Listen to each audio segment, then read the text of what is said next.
Hello friends, in this quick tutorial I'm going to show how to rotate text in Photoshop.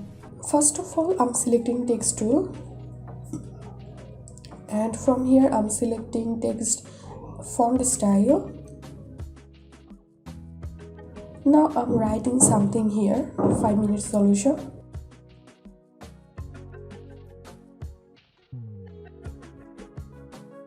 Now I'm selecting move tool and now I'm pressing Ctrl T, and now we can easily rotate any text from here.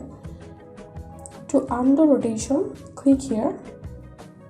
Again I'm pressing Ctrl T and here we can rotate text. Then click here to confirm the rotation. That's it for now. If you benefited a little from this video, then make sure to subscribe this channel. Thank you.